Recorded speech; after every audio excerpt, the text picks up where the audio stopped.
extrêmement grave. Est-ce qu'on peut se réjouir? Est-ce que vous vous réjouissez, en dépit de ce que vous dites sur le droit international, est-ce que vous vous réjouissez de la chute d'un dictateur? Mais nous appelons, nous, à chaque fois, et ça a d'ailleurs toujours été la position de la France, à respecter la souveraineté des peuples. Est-ce que vous vous réjouissez de la chute d'un dictateur? Et c'est au peuple vénézuélien de dire si le régime qui aujourd'hui est en place est un régime autoritaire, dictatorial ou pas. Mais pour le dire, il faut qu'il y ait question... de la démocratie. Mais les Vénézuéliens pouvaient difficilement dire ce qu'ils pensaient de leur président. Débattre aujourd'hui de savoir si M. Maduro est un dictateur ou pas, excusez-moi, mais c'est bête.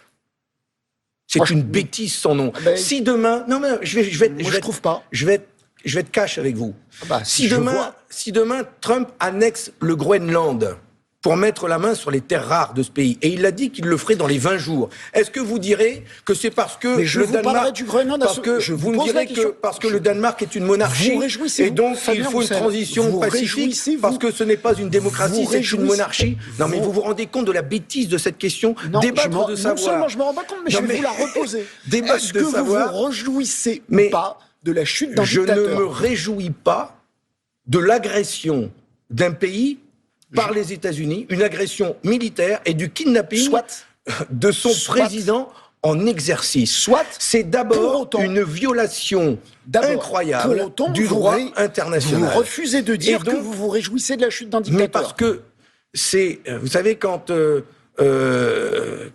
sage montre la lune, l'imbécile regarde le doigt. Oui, j'ai bien compris que l'imbécile, c'était moi. Oui, vous regardez le doigt. Parce que si on est tous en train de débattre à savoir si Maduro est un dictateur ou un président autoritaire, ou s'il est légitime ou pas légitime, Ça intéresse peut-être le peuple vénézuélien. Mais vous vous rendez compte que le président Trump a annoncé que dans 20 jours, c'était autour du Groenland.